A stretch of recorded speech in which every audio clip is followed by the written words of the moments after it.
Oh, where are we? Here we go. Over to you, Fiona. Ace, thank you. Thanks for joining us, everybody, tonight. We do know that you've got a choice of things that you can actually do now. So I do appreciate, you stopping by for this conversation. My name's Fiona and I'm Andrew's colleague at Ethos. I know we've got a mixture of Baltic people here tonight and Ethos people. So for those of you who don't know Andrew and I, we have a biannual magazine called Ethos, which talks about kind of sustainability, responsible business, community, and connects people and places and ideas in that sustainable space. We are working with Baltic, and this is the first of a series of 4 events that we're going to be running alongside Baltic Creative over the next year. So you'll see kind of more of this sort of thing. As ever, we'll be interested to hear what you made of tonight, and sort of any other ideas you have for kind of similar conversations, just let us know. So I will pass over now to Mark, who is director at Baltic Creative, and he'll tell you a little bit more about what they do. Hi everyone, thanks Fiona, thank you Andrew for putting on our first Ethos event. So excited about this evening, looking forward to hearing our speakers. Yes, this is the first of 4 events that we're running with Ethos, so it'd be fantastic to see everyone who's on the call tonight join us again. More information I'm sure will be shared soon on those upcoming events. We've got 3 great speakers, fantastic. Hannah, Jose, and our very own Fiona. So I'm looking forward to hearing all the speakers. I look after Baltic Creative. We're a commercial landlord. We let space to creative and digital industries. I'll say no more than that. I want to hear our speakers speak. So I just want to thank you all for joining us, and hopefully we can have a good discussion tonight. So thank you. Perfect. Thank you, Mark. So just to explain a little bit more about the event tonight and the series we've developed with Baltic Creative. So obviously, as you see by the title, in our neighbourhood, spaces of encounter. And I think like a lot of people, certainly if you're based here in the UK, obviously we're beginning to come out of lockdown now. I'm sure, Fiona and I have had a conversation, well, plenty of conversations over the past year about the things that we've missed from our time going into the office. Obviously, the big one is the chance meetings we have. We're very lucky to work in the Baltic Triangle, and we're a tenant of Baltic Creative, and those kind of chance encounters we have in any of the cafes, in any of the meeting spaces, the kind of serendipitous moments that have happened. And obviously a lot of that has shifted online over the past year. And so we, like a lot of people we've spoken to, are beginning to think about kind of what those kind of spaces of encounter might look like as we come out of lockdown. Will it look the same? Will we I'm sure we'll still meet in cafes, but will there be other opportunities? Will there be other kind of spaces where those things, do we need there to be other spaces? So as Mark said, we've got 3 great stories tonight. We're really grateful for Fiona, Hannah and Jose for taking the time out to share their stories with us. We're going to start. I'll hand over to Fiona in just a moment. After we hear the stories, we're going to split people into breakout rooms, basically just to kind of be able to continue the conversations. I think we're expecting kind of between 20 and 30 people, so that everyone gets a chance to share their ideas and thoughts. We'll split everyone into breakout rooms. If you don't want to take part in the breakout room for whatever reason, just leave your screen off and put yourself on mute, and then once we bring people out, we'll share ideas. Don't run away when we go into the breakout rooms, because you will miss some lovely ideas and stories. So that's enough talking from me. I will hand over to Fiona Armstrong-Gibbs first.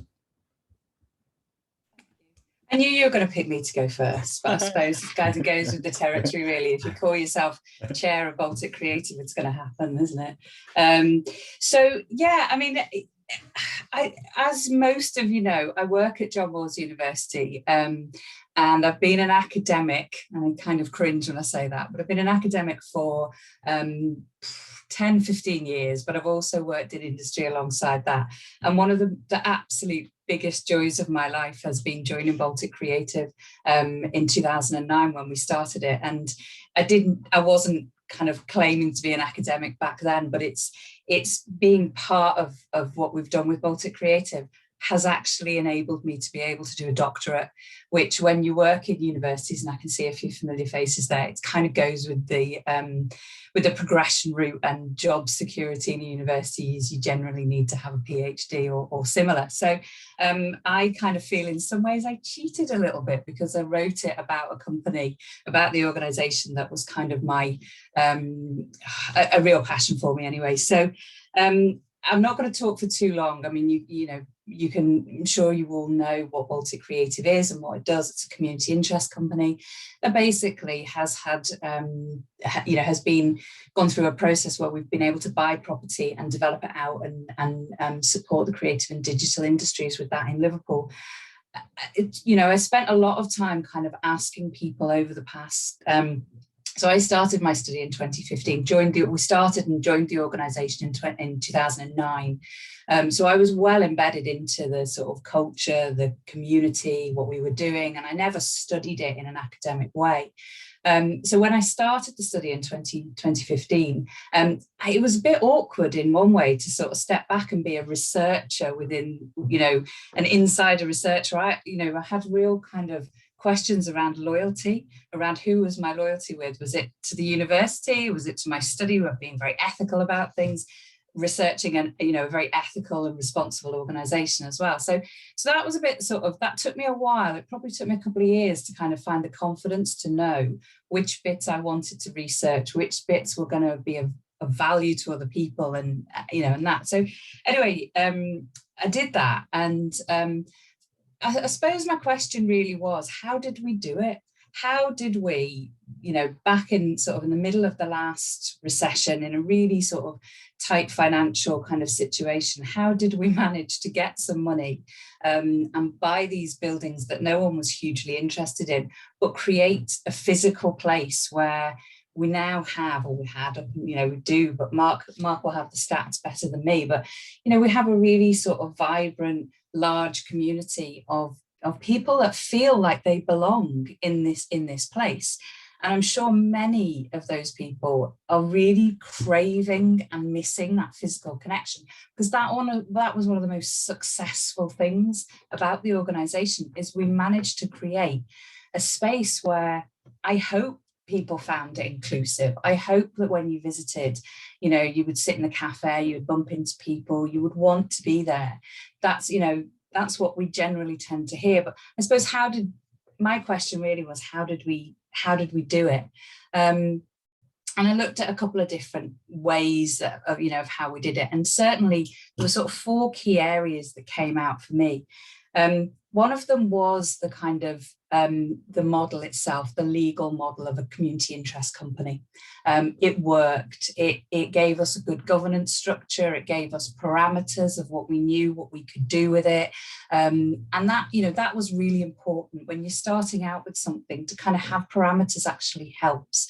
To have limits on what you can do sometimes helps, because if you're allowed to do anything you want, sometimes you can be very indecisive about it. So when you're given a framework and parameters and a kind of plan that was crafted to some extent by the funders, really, we knew what we had to do within those 3 years. Mark certainly knows what I'm talking about there. We had a clear plan of what we were to achieve within those 3 years, and that was to buy some buildings, spruce them up, and rent them out to creative and digital people, and to be self-sufficient, financially self-sufficient within the first 3 years.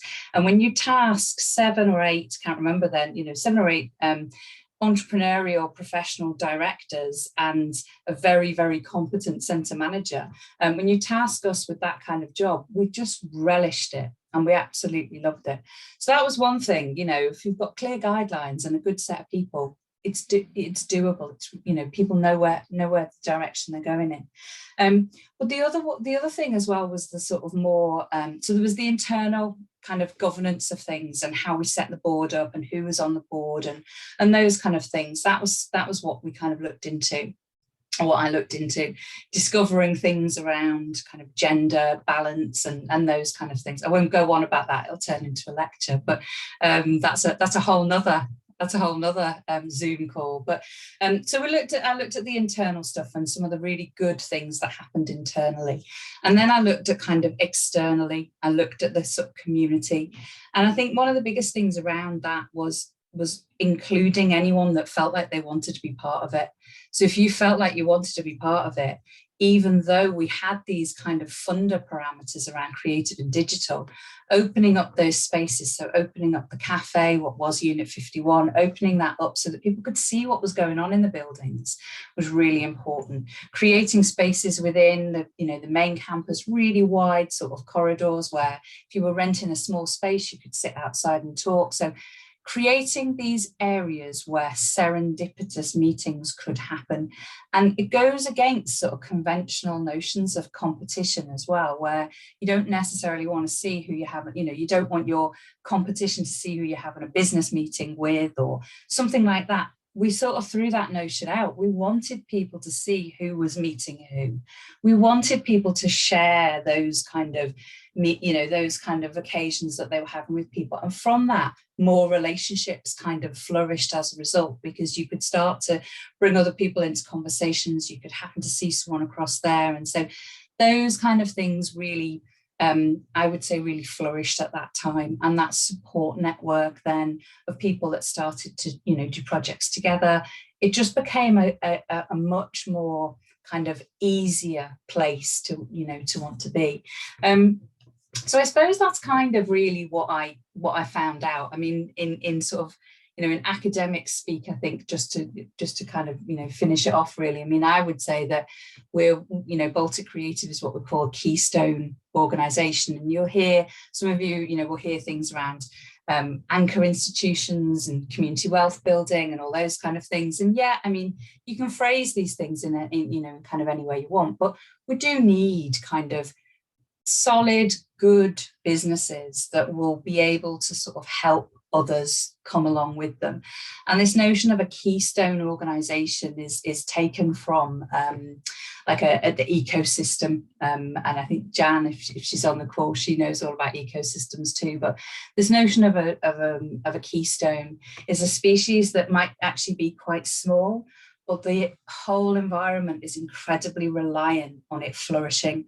And when it flourishes, even in a small way, it brings the rest of the environment up with it. So there's a book on it. I don't know where it is. It's probably in my office somewhere going mouldy because I haven't been in it for a year. But you know, that's kind of where I sort of, my conclusions is actually we're probably, you know, we are a small organisation, yet our existence really helps others to thrive, and that's what we were invented for in the very beginning. So to have been a part of that and to have also been able to study it has been an absolute pleasure really. So long may it continue, and hopefully we can all get back to doing more of it too. I'll leave it there. Perfect. Thank you, Fiona. Just a question for in terms of, so obviously we're now moving out to the pandemic. Touch wood, we'll be able to return to work in the sheds and offices in Baltic will fill up. But I think, do you think kind of people will return to work in the same way they have done before? Do you think the Baltic Creative as an organisation will create new spaces or new will have to respond and create new spaces for Encounter, whether they be kind of online meeting spaces for people that can't return to work in quite the same way just yet? What are your thoughts on that?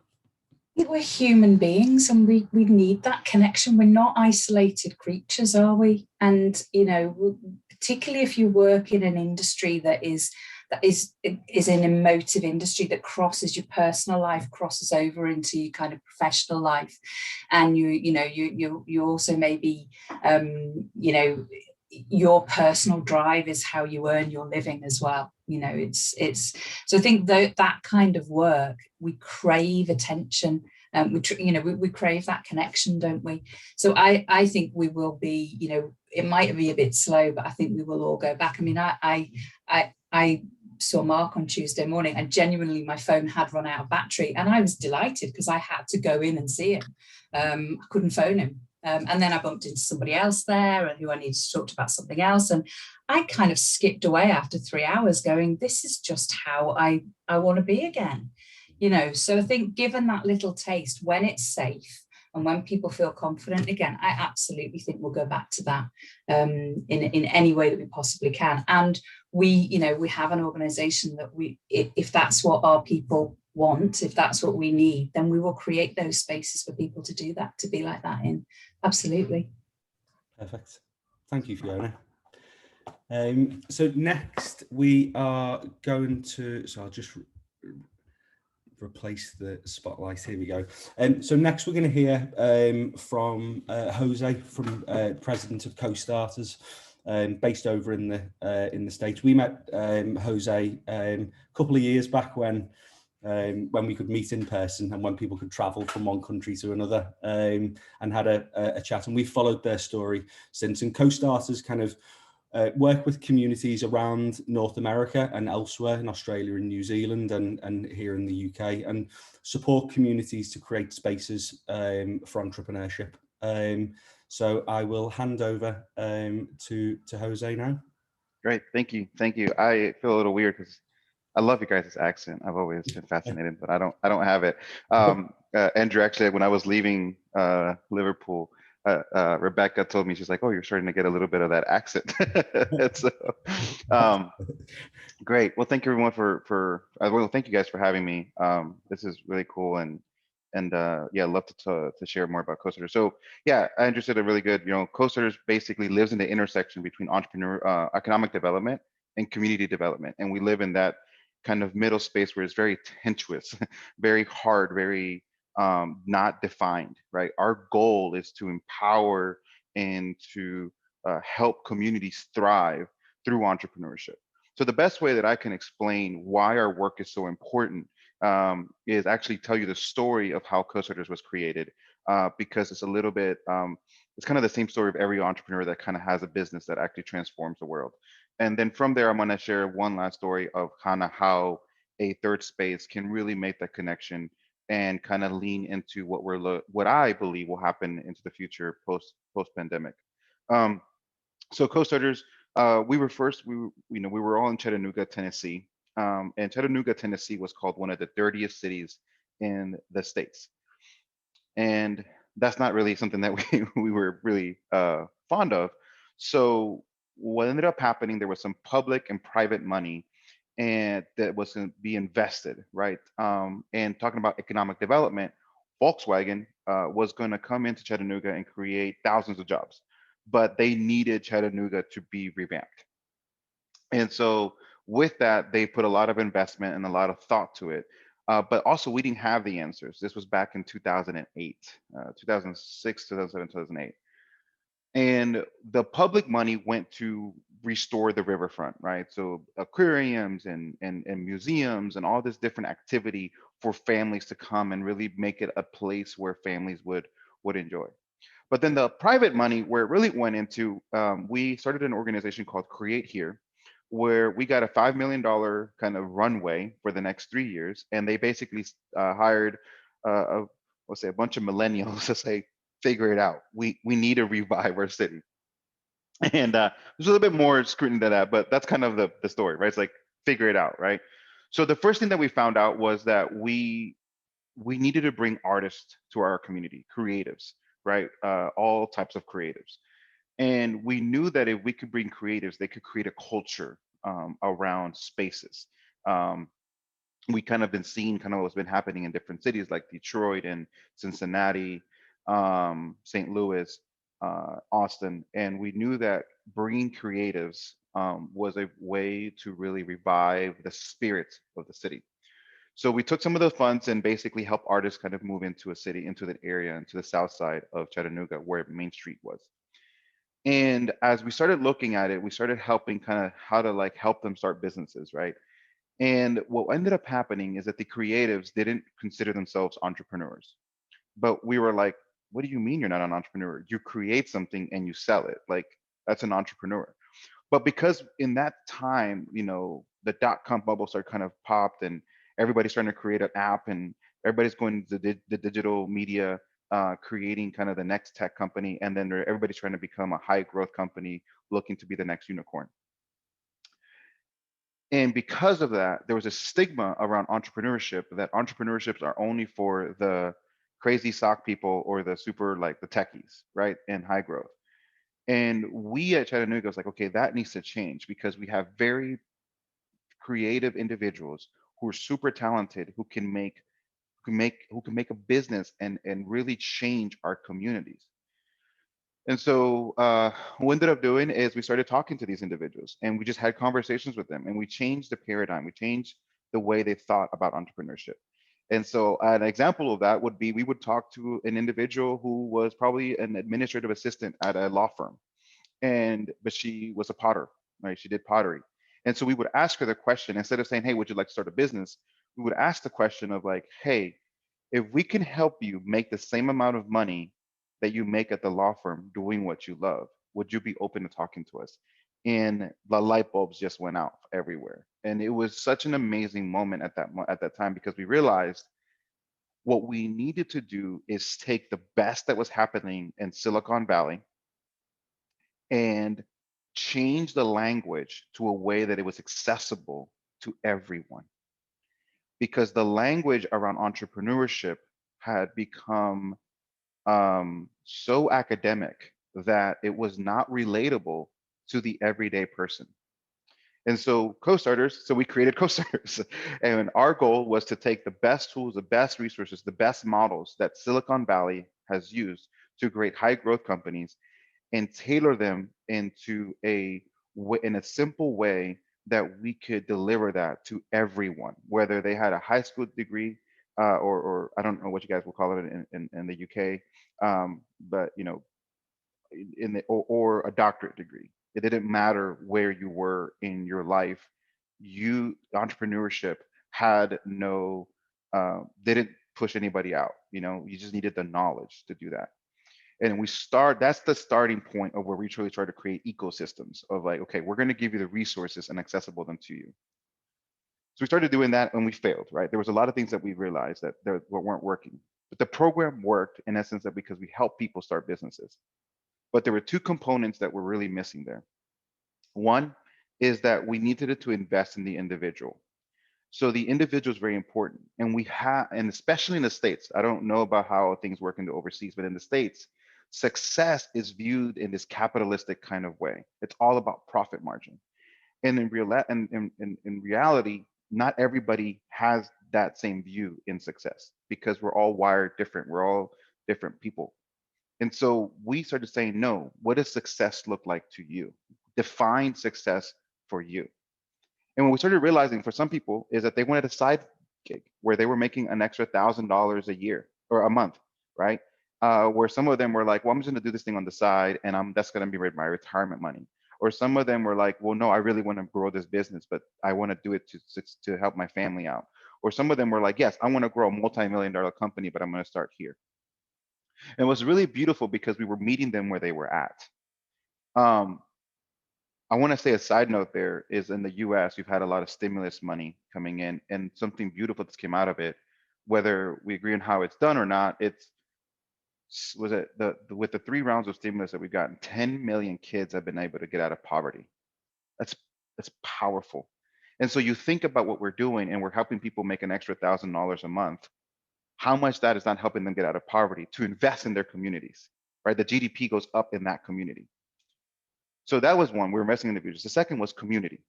And the community part of it is we knew that these individuals, and when we were talking to them as we were leaving, there was a gap.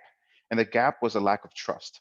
So in the US, we have our different economic development agencies like the SBDC, the Small Business Development Center, the Chamber of Commerce, which is a networking center, the city offices and different stuff. When we had incubators and accelerators, but no one was really connecting with these creatives who did not see themselves as entrepreneurs. There was a level of trust. And so what we ended up doing is creating our program. We had the content, we added our programming, our community aspect to the program, which where we train community leaders, business leaders, community leaders in the community that are trusted by these individuals. We train them on how to facilitate, how to mentor, and how to advise those individuals.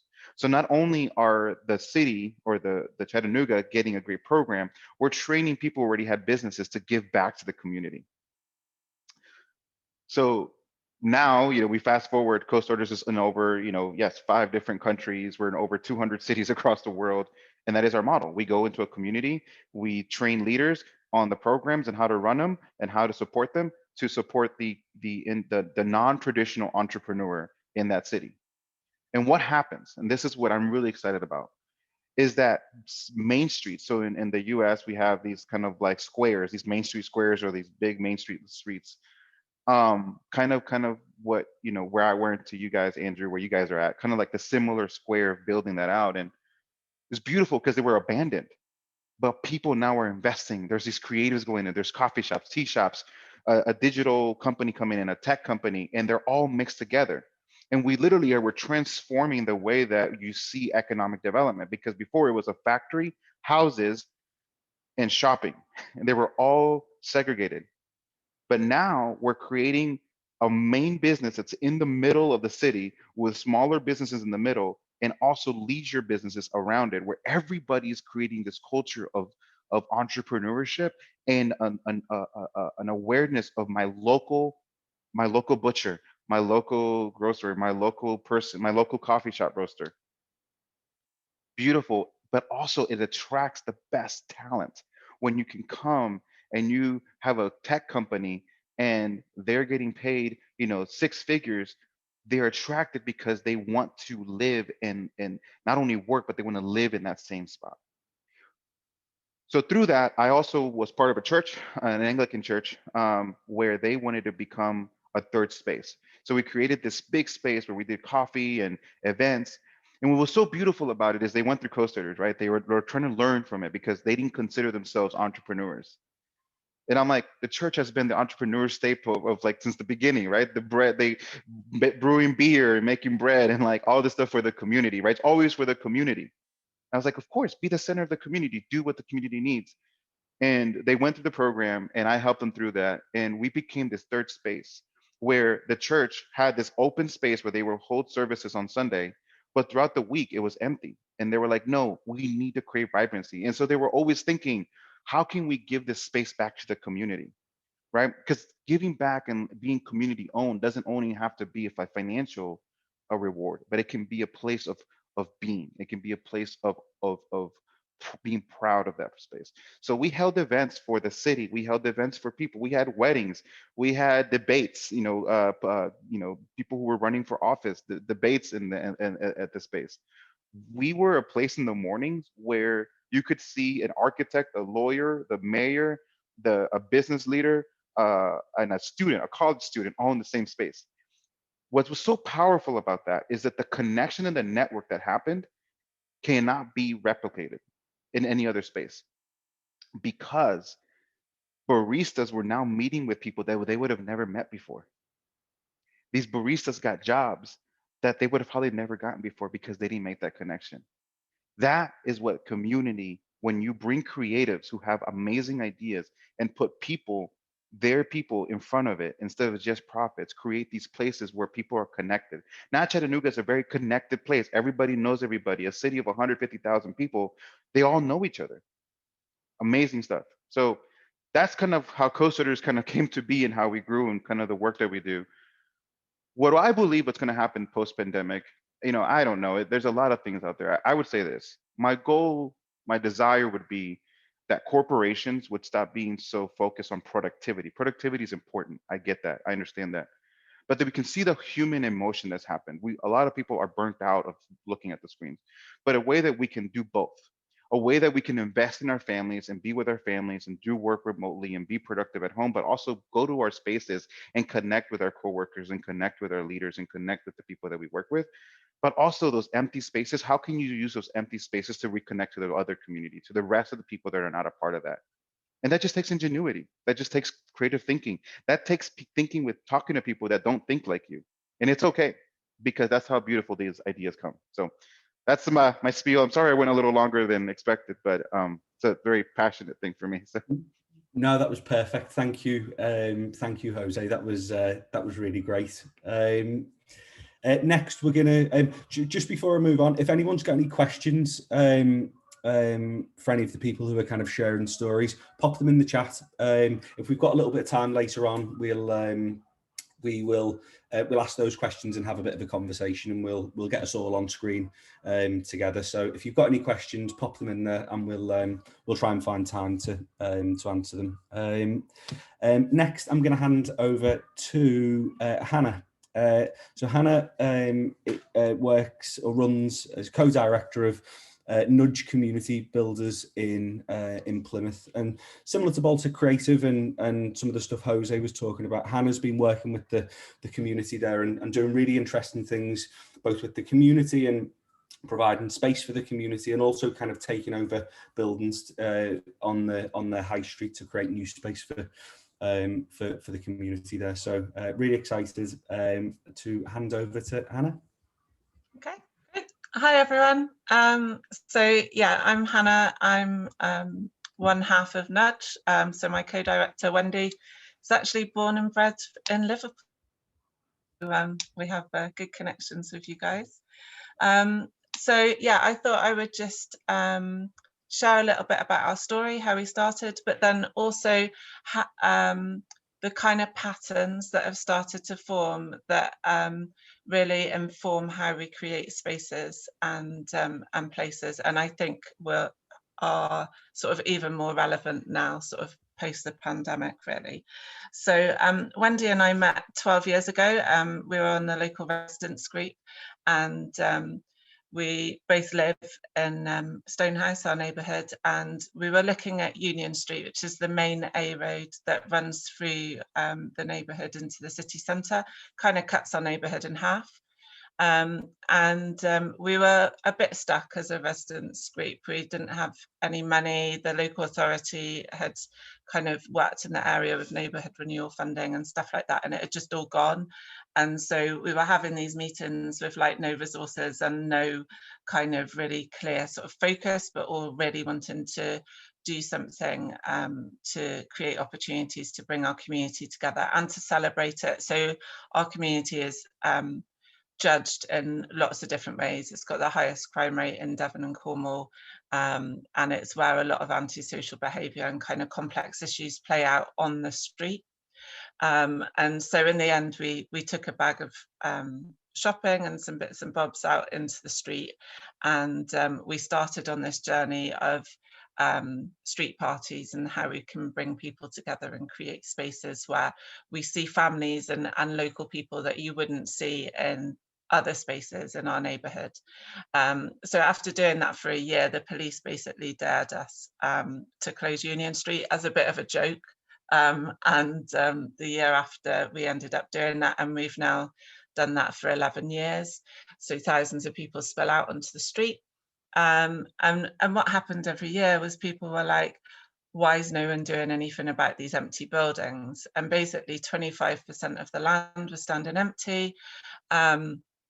And it was kind of creating, or it still is creating, a kind of permission for a lot of the antisocial behaviour and the activities that you would see happen along the street. And so after a few years, we were like, wow, we could do some things. And we started to put artwork up on some of the buildings, started to get to know some of the landowners, understand why these spaces were being kept empty, and some of the sort of stories behind that. And then we started to work with one of the landowners, and we brought one of the buildings back into use. It had been standing empty for 25 years. And there was a building next to it that had burnt down with a body in it. It was all a bit grim. And so that's now a community garden. And we turned that space into Union Corner, which it was basically a space for the community to come and try new things. So in our community, there's a lot of services because of the sort of complex needs that we've got locally. And so people were saying that they don't necessarily want to go to those spaces when they're moving on in their lives, or they're feeling positive, or they're wanting to, they feel like they've got the energy and the capacity to make some change happen. They don't necessarily want to go to the place where they've been to the food bank, for example. And so there was an opportunity to create a more neutral space, which is what we've done with Union Corner. So local people can hire it from £5 an hour. And so it's really accessible, and we kind of wrap around them in terms of supporting them with what they need to make their idea happen. And a whole range that's used by sort of 40-50 groups usually, not in COVID times. So all sorts of different people come in for sort of music events and things like that. Some of the urgent needs type stuff has happened over COVID. We've had sort of free soup and clothes and things like that. So a whole kind of array of things. But what we realised there was actually the main beneficiary was the landowner, and that's what started us on our journey. So a strip club closed down, a gentleman's club closed down quite quickly after we opened Union Corner. We saw a shift in terms of where the county lines were coming into the local area. And so all of that started to shift because of what we Union Corner, but we realised like the main winner was the landowner. And so we started Nudge, which is a community benefit society. So set up to be able to take ownership of buildings, run share offers, all of that sort of thing. And so we bought our first building in 2017, which was the Clipper. It was a 24-hour pub that had been standing empty. And then we've gradually sort of moved along the street. So we've now got control of 4 buildings, all in kind of different ways. So we're really interested in sort of joint ventures and things like that, different ways of sort of unlocking the buildings, depending on what the issues are around the ownership. But in terms of the theme for tonight, like some of the things that we've realised as we set up, we've obviously come from a very grassroots position. And so what we learned at Union Corner was about how you hold that space. So quite quickly we had kind of fancy people from outside the neighbourhood wanting to use the space because the space looks cool and it was new, and you know they're already sort of quite socially engaged and interested in kind of what's happening in the area. But what we learned very quickly was if local people can't see themselves in the space, then they start to disconnect really quickly and they stop coming in.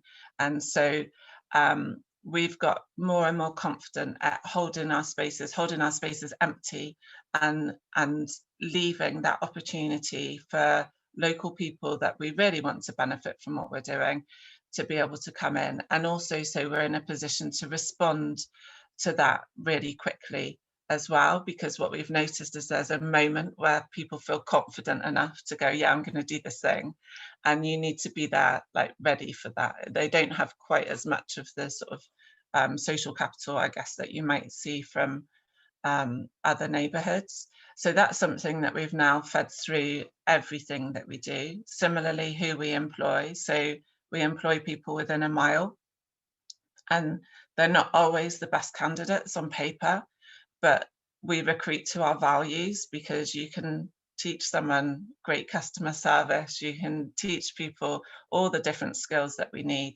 but you can't teach them those values and the networks. They come with vast networks locally that benefit us in all sorts of different ways, but also it means that those values are sort of through our organisation, like a stick of rock, which is really important. And we did exactly the same with the board. So we didn't go for like a legal person, a finance person, all of that sort of thing.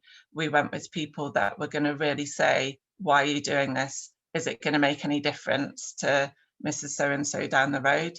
And so that's been really good, because even though we're now making sort of big decisions on buildings and spaces, we have that really strong accountability through our organisation.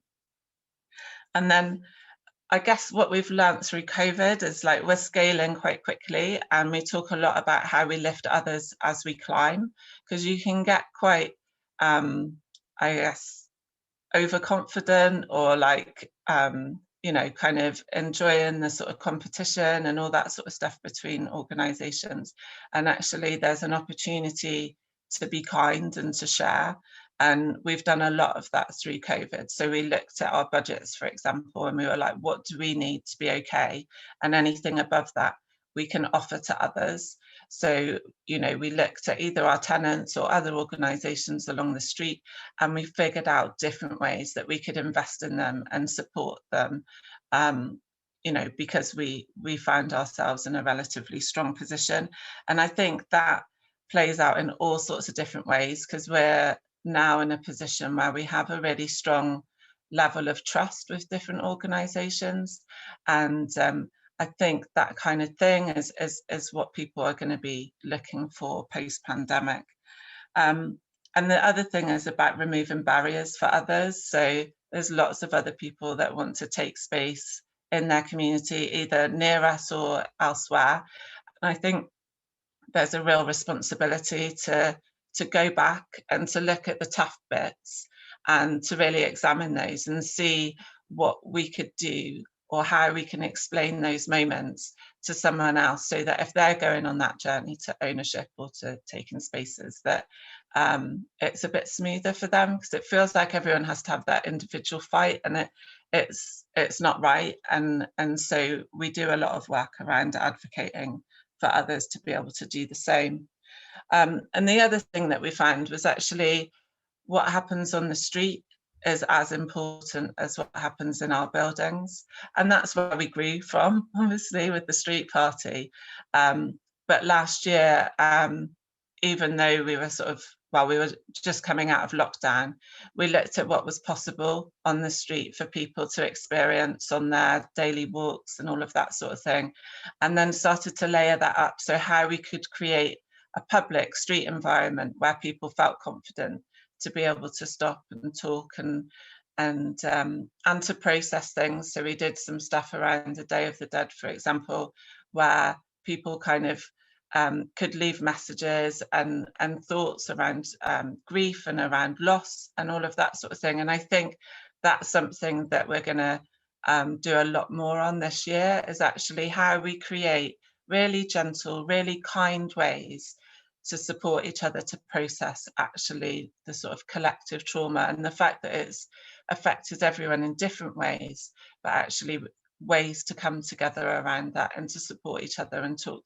So we've got a number of different things happening this year around that. And then finally, it's about that kind of confidence and resilience as we come out. So a lot of people are like, oh, you know, how did you manage to kind of do things through the pandemic? How did you manage to kind of keep some of the things going that we have done? And a lot of that was around our networks. And so we're really interested in how we can make that more visible, because it's not really valued. So we filled our whole building, for example, with 17 businesses, all on separate leases, sort of starting from October. And yeah, we signed our last lease about a month ago. So that was all the way through a really uncertain time, but it was because we'd been joining those dots. So a lot of those tenants were volunteers, people that had sold at our markets before, and we'd cared for them throughout this process. So I think that kind of kindness and weaving that into how we operate is going to be the sort of thing that people look for going forward. So hopefully that gives you a little summary of Nudge and what we're doing. And yeah, really happy to answer questions as well. Perfect. Thank you, Hannah. There is a number of questions that have popped in. What I'll probably do is I think we'll leave those till beyond the breakout rooms. I think in just a moment, I'm going to open breakout rooms. So I've set everyone up to go in. So hopefully when I click the button, everyone will just, you will get the option to head over to your room. I mean, in terms of the breakout room, what we wanted to do is just give a people an opportunity to reflect on the things they've heard. Certainly, there was a lot of food for thought there in all three of the stories we heard, and certainly lots of ideas.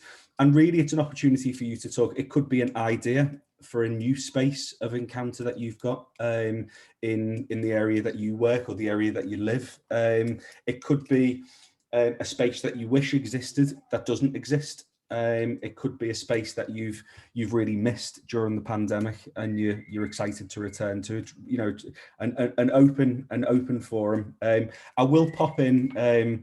We posed a couple of kind of questions in the Eventbrite, a couple of questions that we were thinking about certainly as we were putting this event together. So when I pop you into the room, I'll pop those in as in there, just in case any of them kind of spark a bit of discussion. And then we'll come back in about 20 minutes time. So you'll get a notification to let you know when it's time to come back in. When we come back in, we can have a chat around some of the great ideas we've discussed. So I will see you all again in 20 minutes. Welcome back, everyone. I think everyone is still coming back. I hope we haven't lost too many people as we put them in the breakout room. I'm bringing us all back in on the gallery view so we can all see one another. Because soon, as soon as everyone's back in, I'm going to open it up to a bit of a discussion. I mean, if anyone wants to kind of share any of the things from their group or any of their ideas that they talked about in the group, and then B, if anyone's got any questions. I think there's probably enough of us now to be able to kind of everyone can unmute and speak, and we can have a bit of a conversation. We've got about 20 minutes or so left, so I'm gonna open it up to see if anyone's got anything they want to share particularly, or if anyone's got any questions. I know there was a few questions in that happened in the chat. If you want to ask those now, we've got 20 minutes, so to go for it. Mark, I am going to pick on you because you asked a lot of questions, so you can kick us. They were great presentations. It was stimulating, lots of questions in my head. Jose was on the breakout room there, so we had a great conversation. Yeah. As well. So I wanted to add to that. So really quick, I was telling him that we don't own the spaces. We actually work with partners in the cities that have a space for them to work through. We just provide we license our programming and our resources to those communities. I will say this though, the kind of, because it goes back to a little bit of a conversation about what you guys were talking about, city centers. I was confused. Like town centers and city centers, like, okay, those are malls for us. I'm like, okay, I was trying to get the right understanding. So I will say that for us, the communities that do the best, let me rephrase that. That's not the right word. The communities that have the highest impact work with the city to get some type of endowment where they can own property so that they can invest into these entrepreneurs, because the startup rate, whether it's a lifestyle business, which is a creative business, or a technology business, or a finance business, we need to be able to give these entrepreneurs a runway to be able to succeed, to test their assumptions. And I think a lot of times, especially in the financial industries where everybody thinks we need to get a loan, loans aren't the best way. It needs to be a community and a public and a private effort where you can invest in these communities to be able to fail fast and succeed quickly, to really test the market, to see for what if the company is going to have any legs to increase. But also with that, I want to add this, is that the reason our programs have the high success rate that they do is that we lock people into a cohort of 10 weeks. For every week they meet for 3 hours. And it doesn't matter if this is a person who's started their business that is stuck, or somebody who just have a concept or idea. We put 15 people into the same room to talk about their business ideas. And what allows it to happen is for people to test their assumptions in that. But then it creates a strong bond within that community to really work. So I'll say this, the last thing I'll say is that this really was really cool. The city out in West Virginia, a really rural city, they have like 25,000 people in their town. But they were the first group that came through it. It had a designer that was doing clothing, another person was doing some other type of jewelry, and like they were all different businesses. And they all went in and they told the city, hey, can you help us like with the lease for 6 months, but after 6 months we'll pay the lease. That was the agreement. Well, they got this big, like it was, I think, 10,000 square feet space. And what they all did is they all chipped in to develop it out, and they all chipped in to hire a manager that would manage the place for them. And it was this little store that the community went into and got what they needed, whether it was clothing or whatever it could be, but they all shared that space. So for one business to rent that space, it would have been, you know, $12,000, $15,000 a month, but now they're splitting that across all between 5 people. The cost of them goes down, and they're able to be in a high traffic area, but the city gave them that opportunity, right? That they bought that, they became the landlord to really invest in them to do that. And I think because the city was looking to create that type of initiative, because of them, they were able to make enough money that then they bought buildings to replicate it, right? And so now they're not on their business, they're business owners, but they're landlords now, and they're creating that wealth that they're reproducing it back to the community. So just there's powerful stories around that, where if private or public come together to share some of these spaces, these town centers or buildings, to really equip them to be multi-use, is the best thing that I think can happen in a community. I mean, in terms of, I mean, at the other end of the scale of that, from the kind of grassroots perspective, you know, I'm kind of constantly inspired. I know Hannah talked before around the kind of market on the street, but there's obviously the Granby Street Market, Ronnie, which and the kind of story you always tell us about that, where, you know, it's one of the best known spaces of encounter, actually, Granby Street Market in the whole of Liverpool. And they actually just did that, didn't they? They just took that was the community deciding they wanted a space and occupying their street. Yeah. I mean, the first time I thought it was just a party that people were having, but it really was half a dozen kitchen tables dragged out onto the street. And for the first, it's been running for 12 years now. They've obviously had a gap for the last one. It's gone street by street, and it's now on the main street through the middle of the area. And for the first several years, no permissions were asked. You know, it's often said, even by the Granby people, you know, just do first and apologise later. Except we never ever apologised. And it's been great. It still has that. Obviously now we do. It's a main road, so we get it closed off for set amounts of time, and we're careful about it and all that, because we have something on a good day now. We have about 80 stalls, and we will get several thousand people on a really good summer's day through there. So it's fantastic. And the big thing it's done, apart from being a street market, is by being the place of encounter over all those years that people expect to happen. It became actually a good, rigorous pressure on the group of us who were, if you like, the activists at the centre, to always have the answer to what are you going to do next? What are you doing about the housing? What are you doing about this? As if it was, you know, our God-given responsibility. But we did. And so I always say the restoration of the 200 houses, the winning of the Turner Prize, and all those things that we did would not have happened, definitely would not have happened without the street market. You know, the street market, the guerrilla gardening, the things that people just did for themselves without asking anybody if they could, were the things that got a really beleaguered and really racistly put upon community to work out what it was they wanted and just go and start getting it. So it was never a matter of, it was never even a matter of working out which policies we could make the best of. You know, it was much like Fiona.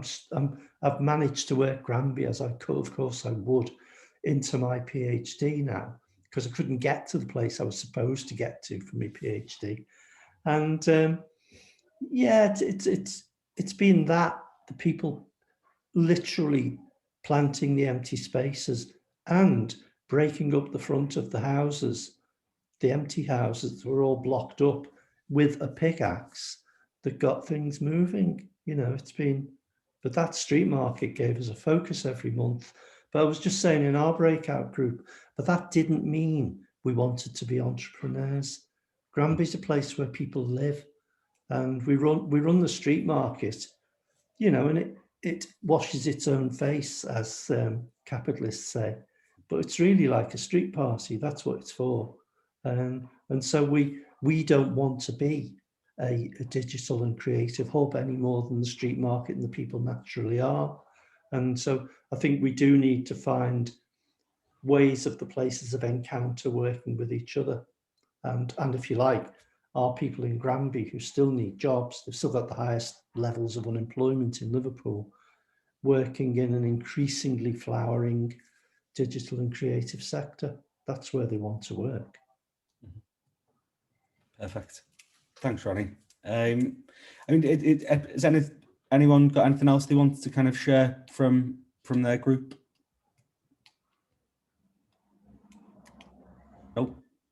I mean, I suppose a question to kind of wrap up with. I know there are some other questions. Next week, there was a couple of people joined late. We'll be sharing the recording with this. Any of the questions that people popped in the chat that were kind of specifically for a person or we didn't get to, we'll make sure get answered in that email to people. But I suppose one of the kind of questions one of the things that I've been thinking about is kind of how we invite people back into spaces, you know, into the spaces of encounter that 2 years ago people might have just kind of crossed over into kind of freely. Are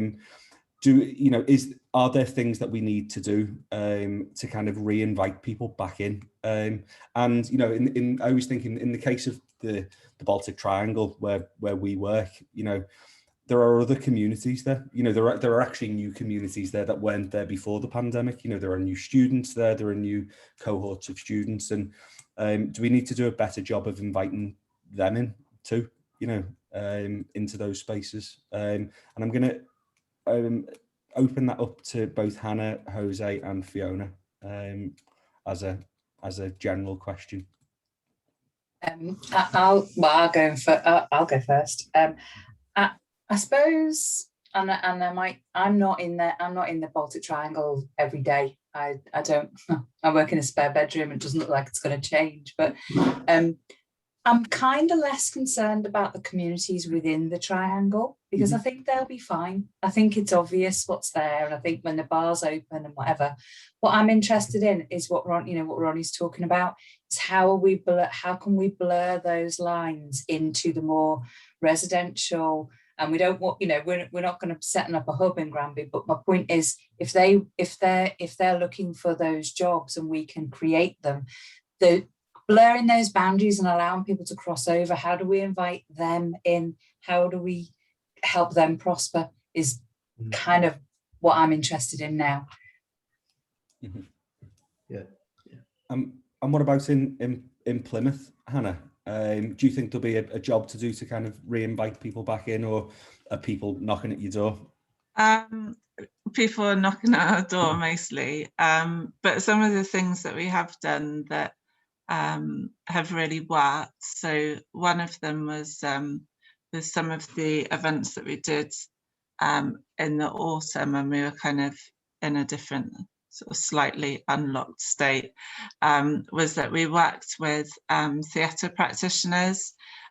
So rather than kind of putting signs up everywhere and sort of all the restrictions and things like that, they were basically sort of performing clowns that were outside of our buildings that would kind of feed people the information that they might be worried about, or tell them stories about what they can experience if they wanted to come in and walk through some of our spaces and stuff like that. So I think the friendlier ways of kind of making sure that you're running your space responsibly and you're getting that across, but actually in a way that doesn't feel quite so intimidating. I think that sort of thing really works. And then the other thing that we have done over the last sort of year and a half is to start creating clearer pathways from the foyer, which is a homeless shelter for young people that are aged between 18 to 24. So we have a clear pathway to full-time work between the foyer to Nudge. And that's been transformational for a small number of people. But what's happened is that news has got out. And so then other people start thinking, well, there might be opportunities here. So I think there's definitely something in how you join those dots in a really explicit way and then share those stories so that other people think I could follow that route. And that starts to sort of, yeah, bringing a whole different community into spaces. Perfect. Thank you.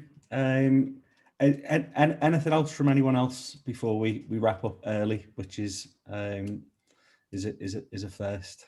I did just want to check in and say sorry if I've appeared quite aloof. I've been on mute for most of the chat. I've been making a curry for my dinner. No problem. I did wonder what you were making for dinner. That's why I hid the video as well. I didn't want to be distracting. Yeah, I've really enjoyed the talk. Really enjoyed hearing from you guys. Really inspiring. I'm working on something similar myself, so this is perfect timing for me, and it's really great to hear from you all. Perfect. Thank you, Callum. Well, thank you, everyone. A big thank you to Hannah, Jose, and Fiona for coming along to share your stories, and thank you to everyone else for coming over and taking part. This is part of a series of events we're doing with in partnership with Baltic Creative. So we'll send details out of future events. But on the idea of place, we really want this event series to. We really want your feedback on it. If there are things around kind of space and places and neighbourhoods that are particularly of interest to you that you would like to. Oh, sorry, my watch is listening to me there. That you want to have a conversation around, or you think would make a great conversation, let us know. We're certainly open for these events to serve the community and what they're interested in. So. As I said, in about a week's time, we'll share the recording for this for those that arrived late, and we'll try and answer any of the questions that we didn't get to. But a big thank you again to everyone, and hope you have a lovely evening and a lovely long weekend for those of us that are having one. So thank you. Cheers, everyone. Very much. Bye. Cheers. Bye. Bye.